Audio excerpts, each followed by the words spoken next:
নমস্কার বন্ধুরা, আবার আমি আপনাদের সামনে চলে এসেছি। আজ আমি আপনাদেরকে দেখাবো নবরত্ন। তা এই জিনিসটা রান্না করার জন্য প্রধানত নখানা জিনিস আমার প্রয়োজন হয়।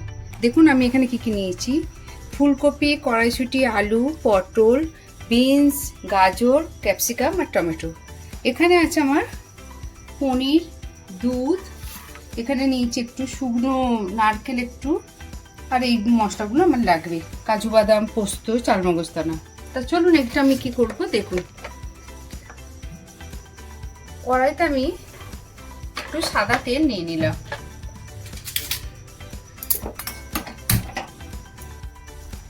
তেলটা হালকা গরম হয়ে গেছে।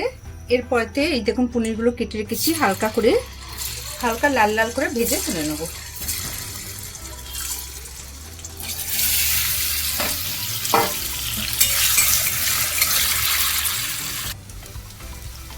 দেখুন হালকা লাল করে ভাজা হয়ে গেছে, এর থেকে আর বেশি ভাজবো না। এগুলোকে এবার তুলে নেব। এই গরম তেলের মধ্যে এই দেখুন আমি এখানে কিছু গোটা গরম মশলা ফোড়ন দেবো। এইগুলো আমি গরম তেলের মধ্যে দিয়ে দেবো। এগুলো একটু ভাজা হলে এর মধ্যে আমি এই যে নারকেলটা কেটে রেখেছি, শুকনো নারকেলটা, এটাকে একটু ভেজে নেব। নারকেলগুলোকে একটু সাইড করে আমি তুলে রাখবো। তেলের মধ্যে এই যে সবজিগুলো আমি কেটে রেখেছিলাম এক এক করে দিয়ে দেবো। ফুলকপি,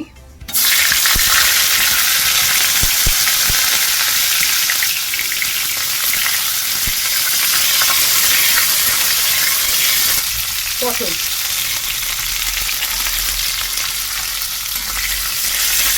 এটা ভাজা হতে হতে ততক্ষণ আমি একটা মশলা করে নেবো। এখানে গিয়ে আমি দেখুন কাজু বাদাম, চালমগজ দানা আর পোস্ত, এগুলো আমি শুকনো এতেই বেটে নেবো।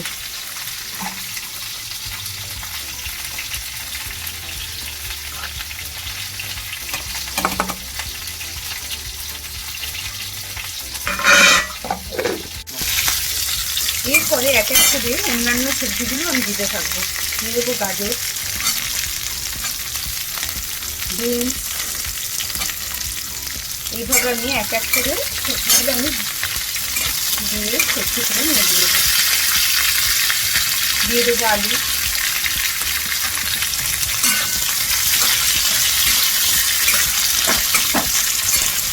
আস্তে আস্তে দেখুন এটা মশলাটা আমার বাটা হয়ে গেছে।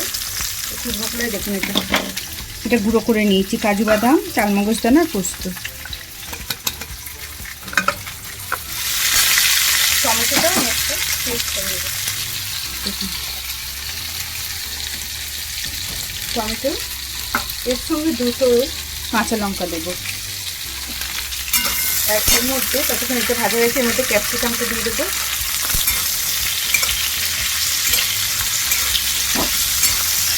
এটা ভাজা হয়ে গেছে, তখন এটা একটা পেস্ট বানিয়ে দেবো। এরপর এর মধ্যে দিয়ে দেবো কড়াইশুঁটিগুলো।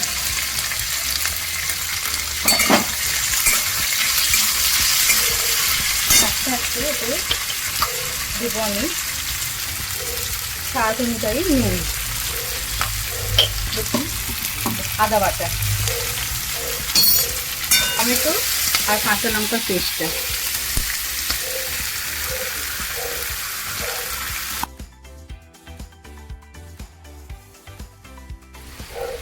দেখুন অল্প পরিমাণে ধনে গুঁড়ো, আর দেখুন অল্প পরিমাণে আমি জিরে গুঁড়ো দিলাম। দিয়ে এবার এটাকে একটু ভালো করে নেড়ে নেবো। এর উপরে যেটা দেবো এই যে চালমগজ দানা, কাজু বাদাম যে গুঁড়োটা করে রেখেছিলাম সেটা আমি এর সঙ্গে দিয়ে দেবো। কিন্তু মশলাটা বেটেছি সেই মশলার এটা ধুয়ে আমি জলটা দেবো। ভেজে রাখা নারকেলটা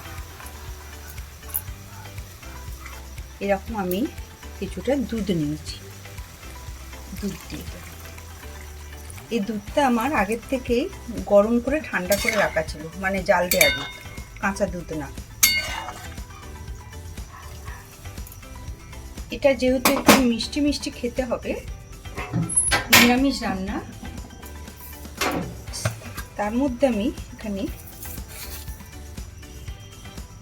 চিনি, স্বাদ অনুযায়ী চিনি দেবো। 2 মিনিটের জন্য একটু চাপা দিয়ে ফুটতে দেবো। আমি এর মধ্যে দিয়ে দেবো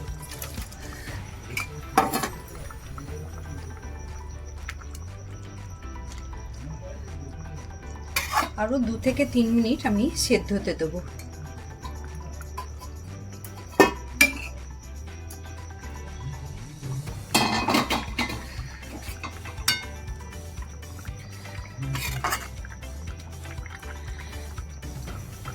হয়ে এসছে প্রায়। সবার শেষে আমি একটু কসুরি মেথি এটাকে উপর থেকে ছড়িয়ে দেবো।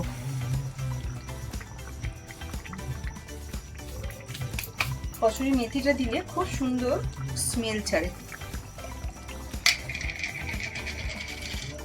আর দেবো একটু 1 চামচের মতো ঘি।